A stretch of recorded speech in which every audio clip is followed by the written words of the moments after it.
God bless Australia. God bless all of you. Let's make Australia great again.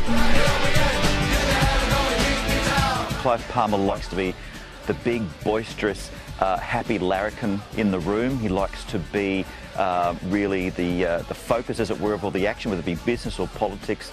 Clive Palmer is using a 90s hit song as the anthem for his political rebirth. Uncle Clive wants you now to join the United Australia Party. It's free, it doesn't cost a thing. But he remains a divisive figure, especially in Townsville, following the collapse of his nickel refinery. Some are finding his comeback hard to stomach. They are saying to me it's like rubbing salt into wounds. It's opening up the wounds and the dreadful experience that those people had. We're trying to get solutions. What we saw were families who had no income. That is very difficult. And at that time, there were over 800 jobs that were lost, not to mention the ripple-out effect for subcontractors and small businesses. It's great to be back in Townsville, Australia's greatest city with the most potential. Surprisingly, Clive Palmer believes the people of Townsville need him to be their voice in Canberra. He's preparing to run against Cathy O'Toole at the next federal election in the seat of Herbert, a seat she won by just 37 votes. I'm 65 years of age, but I've still got a little bit of go in me. So I'm going to give it one more shot to make sure that we make this community really as great as it could be. These people are doing it tough, Clive. Well, They've been bitter rivals ever since Cathy O'Toole gate-crashed this press conference. I don't owe anyone anything in North Queensland. It's been well announced. These people see it differently. They may think differently, but it's not true. So Cathy, Clive Palmer says he wants your seat. He's going to move here to Townsville to try and take it. Are you worried? No, I'm not concerned. I think what needs to be really clear here is that you can't just come into Townsville, buy an apartment on the Strand, a penthouse, and think that you're local. There's no way you can match him for money. No, I can't. That's an absolute fact. But what I can do is run a very strong grassroots campaign.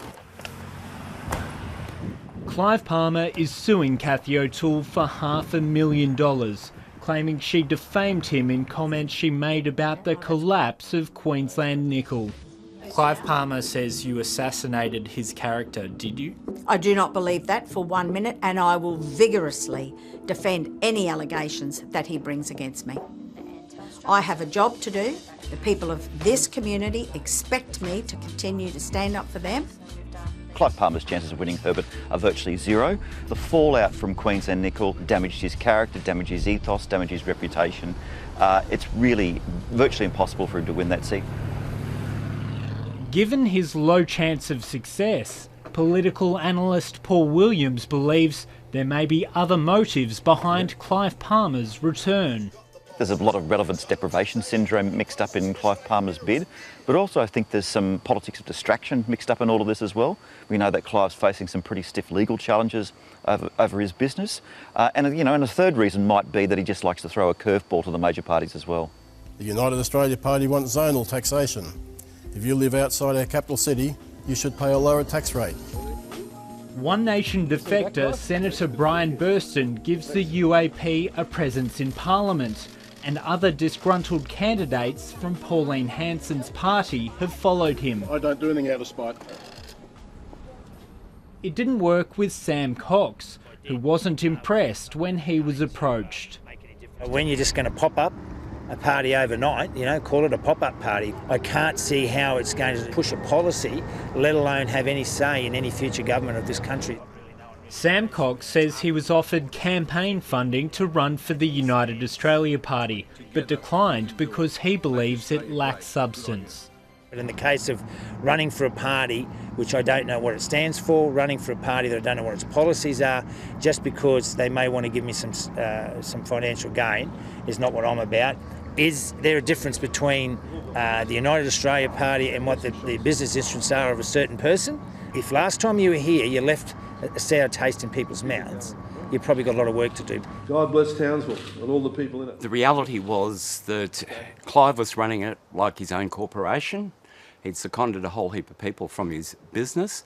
They did everything he said, and there was no opportunity for us candidates or the people in the electorate to be involved in policy formation. And that was my core flute.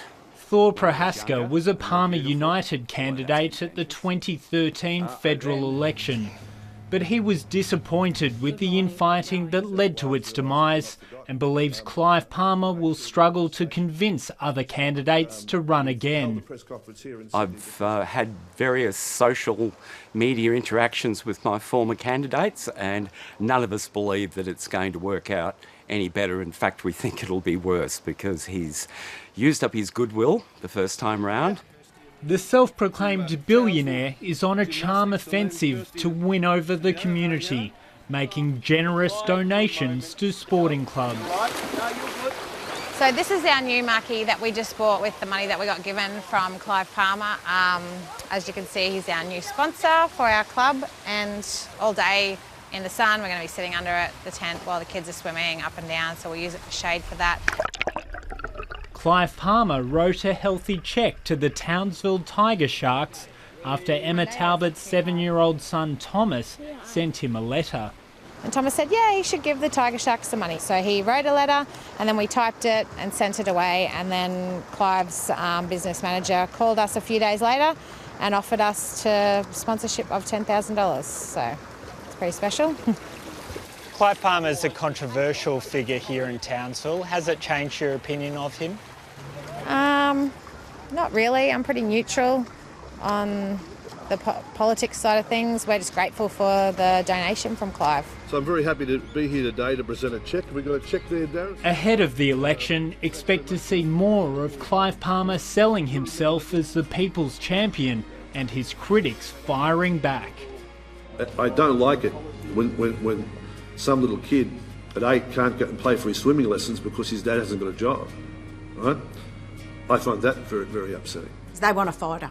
They want someone who cares about their needs. It's really hard for a person who is a billionaire who can afford a penthouse on the Strand to understand what it's like for a pensioner who can't afford to turn their air conditioner on.